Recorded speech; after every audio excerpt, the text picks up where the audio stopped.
que esta paz, esta serenidade que reina no ambiente, produto do esforço carinhoso dos benfeitores que prepararam esse ambiente, encharcando de energias superiores, que possam penetrar pelos poros espirituais de cada um de nós e alcançar o nosso coração, apacentando nossos sentimentos, pensamentos. Vamos deixar por alguns momentos todas as preocupações tão típicas do nosso dia a dia, da nossa faixa de evolução, da nossa condição de encarnados lá fora. Vamos fazer um trato com os problemas. Vocês me esperem aí fora, porque eu voltarei agigantado de esperança, de conhecimento, de amor, de fé. Então, para isso, nós mergulhamos profundamente na nossa própria intimidade de espíritos imortais e buscamos elevar o nosso pensamento e o nosso sentimento a Jesus, o nosso divino amigo, trocando com Ele um abraço muito especial. Nesse abraço, os últimos resíduos de tensão vão aliviando e nós vamos nos encharcando da luz do magnetismo incomparável do divino amigo. Junto a Ele, vamos pedir inspiração, iluminação das nossas consciências e agradecer a Deus pela bênção desta oportunidade. Graças a Deus. O capítulo 21 do Evangelho segundo o Espiritismo, o tema é: haverá falsos cristos e falsos profetas. E como de costume, todos os capítulos do Evangelho segundo o Espiritismo iniciam com citações dos apóstolos, citações do Mestre Jesus. Primeiro, em Lucas, nós vamos ler o seguinte: a árvore que produz maus frutos não é boa, e a árvore que produz bons frutos não é má. Porquanto cada árvore se conhece pelo seu próprio fruto. Não se colhem figos nos espinheiros, nem cachos de uva nas sarças. O homem de bem tira boas coisas do bom tesouro do seu coração, e o homem mau tira as más do mau tesouro do seu coração. Porquanto a boca fala do que está cheio o coração. Como dissemos, isso está em Lucas 6, 43, 45. E temos em Mateus o seguinte: guardai-vos dos falsos profetas, que é o nosso tema, que vêm ter convosco cobertos de peles de ovelha, e que por dentro são lobos rapaces. Conhecê-los-eis pelos seus frutos. Podem colher-se uvas nos espinheiros ou figos nas sarças? Assim, toda árvore boa produz bons frutos, e toda árvore má produz maus frutos. Uma árvore boa não pode produzir frutos maus, e uma árvore má não pode produzir bons frutos. Toda árvore que não produz bons frutos será cortada e lançada ao fogo. Conhecê-la-eis, pois, pelos seus frutos. Isso nós vamos encontrar em Mateus 7, 15 a 20. E ainda temos de Mateus: tende cuidado para que alguém não vos seduza, porque muitos virão em meu nome dizendo: eu sou o Cristo, e seduzirão a muitos. Toda essa história de árvore, de fruto, de bem e de bom, Essas advertências e preocupação carinhosa do Cristo têm 2000 anos. E por que elas continuam vigorando? Porque nós somos todos criação de Deus. Todos. Tudo que vemos, interagimos, é criação de Deus. E toda a criação de Deus tem um único objetivo, que é o da evolução perene. Evoluir, crescer, agigantar-se em capacidade, no caminho do bem, no caminho do amor, produzindo luz. É bonita a nossa destinação, né? Todos nós, até aquele que você está pensando, não, esse aí não, esse aí escapou, não, esse aí também, esse aí ou essa aí, né? Pode escolher, mas é o nosso destino de todos. Guardada essa informação, nós precisamos ainda uma atualização do nosso momento vigente, porque nós não estamos vivendo um momento comum, é um momento especial. Momento de transformação, de renovação, de crescimento. E para isso, nós vamos de novo nos socorrer dos evangelistas nas advertências carinhosas do Mestre Jesus, no que foi chamado do sermão profético. Então nós vamos ver anotações do apóstolo Mateus, no capítulo 24. E quando Jesus ia saindo do templo, aproximaram-se dele os seus discípulos para lhe mostrarem a estrutura do templo. Provavelmente comentando a grandiosidade, porque dizem os historiadores que era magnífico, um templo de se parar e tirar o fôlego, era a intenção. E Jesus, porém, lhes disse: não vedes tudo isso?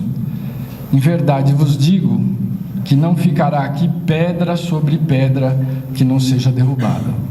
Que a aparência e a impressão era de que aquilo era eterno. Foi com essa intenção construído.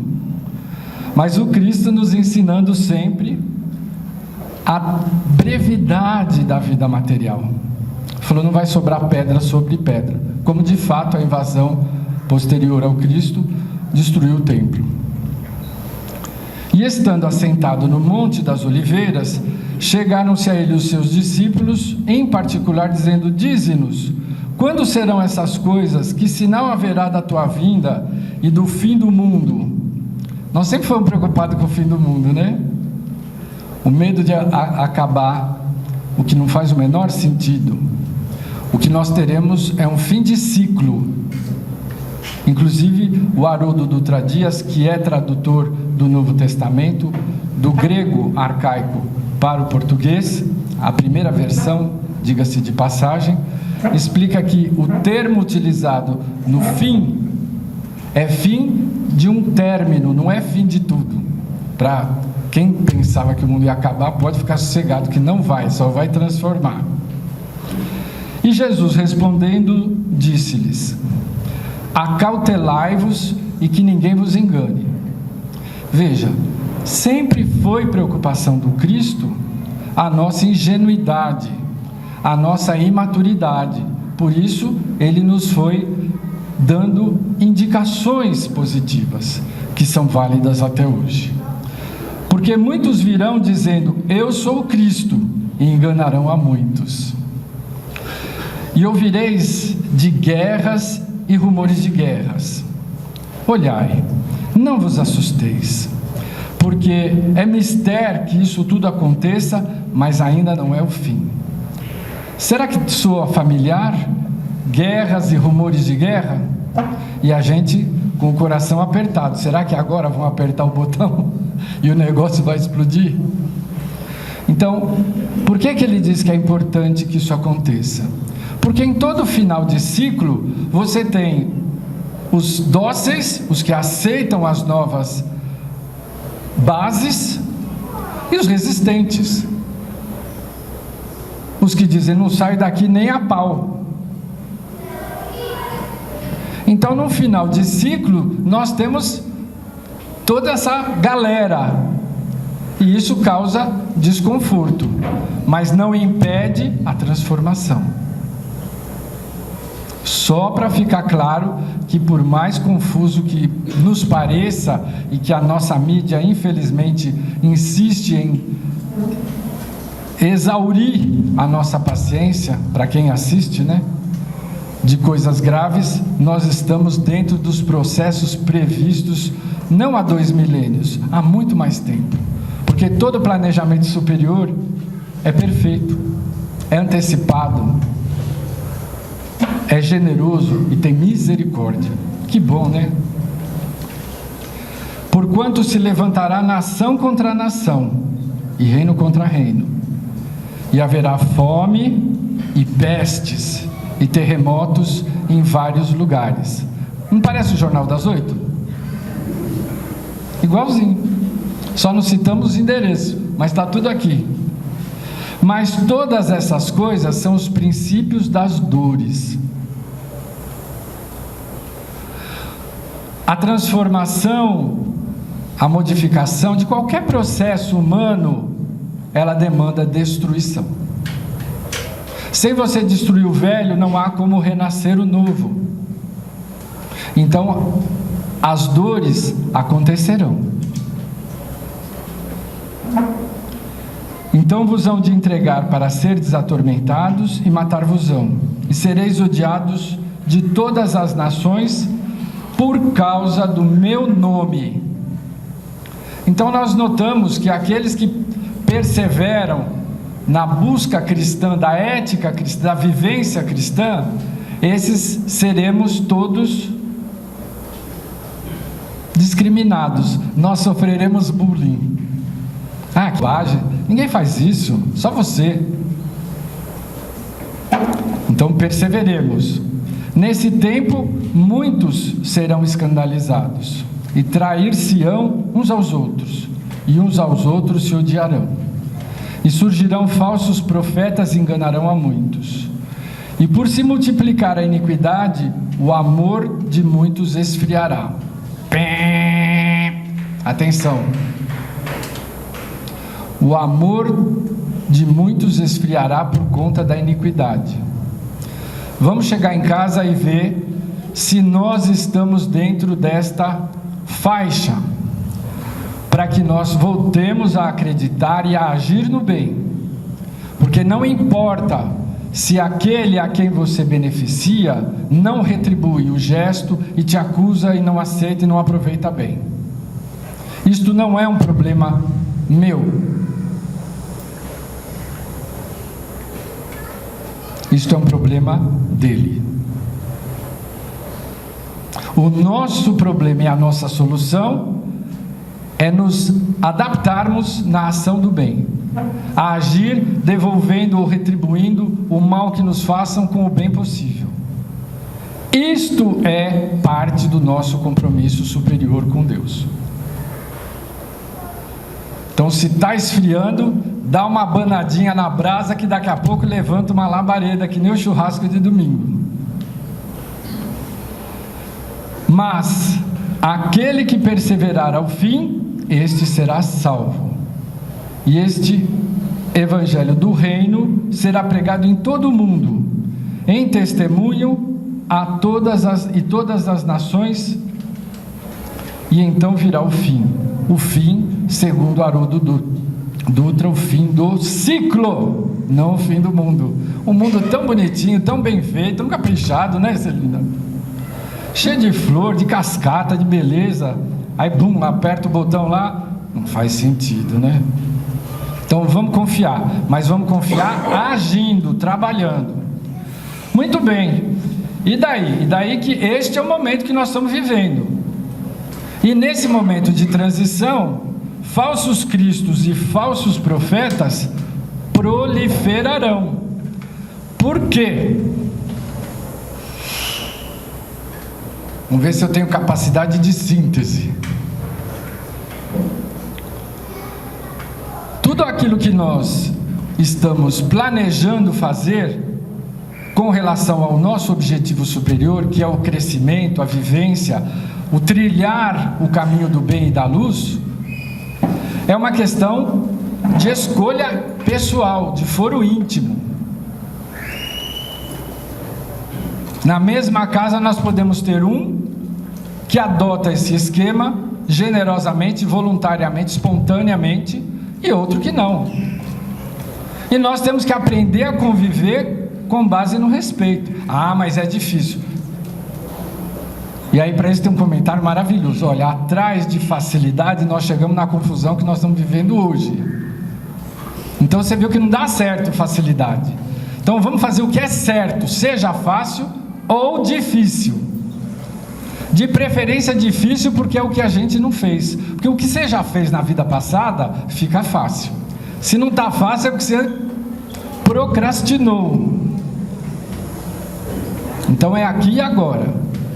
Então, quando nós escolhemos e adotamos o bem e a luz como caminho, como reta, como conduta, quando adotamos o Mestre Jesus como modelo do nosso buscar espiritual, do nosso evoluir, escalar, nós temos basicamente dois trabalhos. Um trabalho interior, que é o combate do egoísmo, e o parceiro dele, o orgulho. Combateu essas duas chagas morais com as quais nós temos namorado nas últimas encarnações, fazendo um bem bolado. Eu atendo um pouco a luz e um pouco a sombra, que afinal de contas eu não sou de aço, a vida é uma só, e um monte de besteira que a gente fala para se justificar. Então, se eu fizer esse trabalho interior de evitar egoísmo e orgulho, e do ponto de vista exterior eu fizer uma rigorosa seleção de nutrição espiritual. O que esse homem está falando? Mudou de assunto? Não. Hoje nós temos uma grande conquista com o conhecimento científico da dieta nutricional material. A gente pode escolher cetogênica, vegana, jejum intermitente, carnívora, do Mediterrâneo, da pré-história, tem de tudo, é só escolher. Mas e a alimentação espiritual? O que? Tem isso? Tem. Nós somos em essência espíritos imortais. Estamos aqui vestindo um corpo temporário, por pouco tempo, do ponto de vista espiritual. Então nós temos que escolher uma dieta nutricional. E aí que entram as árvores, os frutos. Nós vamos sempre buscar a alimentação no bem,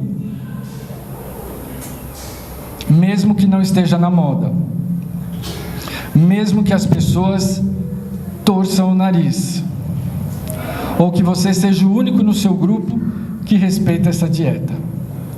Não é para alardear, não é para fotografar o prato e postar no Instagram.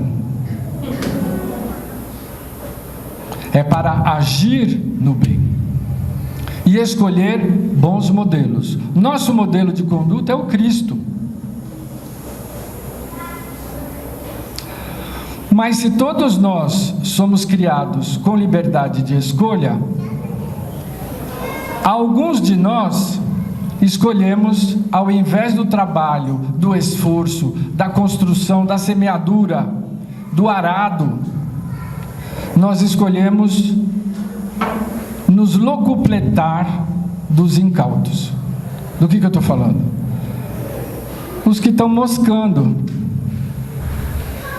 E aí, encarnado ou desencarnado, sinto o cheiro de falta de lucidez, de consciência, engano, com o objetivo de me beneficiar. Esses são os falsos profetas. Eles são seres demoníacos, criados para o mal? Não, São seres criados como nós, filhos do mesmo Pai, que estão vivendo uma escolha equivocada. Então nós não devemos odiá-los, devemos orar por eles, e a melhor estratégia que a luz nos permite adotar e conhecer para evitá-los é investir na nossa própria espiritualização, na nossa própria cristianização,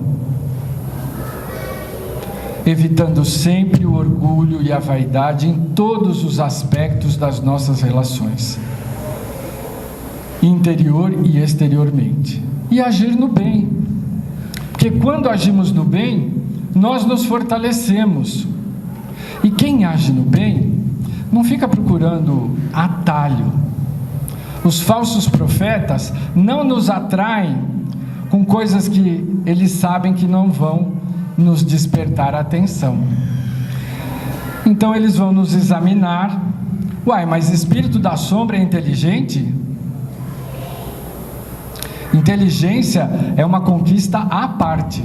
A inteligência é uma das asas com a qual a aquisição da inteligência nos permite escolher melhor o bem e o mal. Mas eu posso escolher o mal, é meu direito. Só que as consequências são terríveis. Que o retorno não é ameaça. Não é ameaça, é realidade. São terríveis, mas são possíveis. Por mais equivocado que a gente esteja, nós sempre podemos voltar ao bem. Sempre.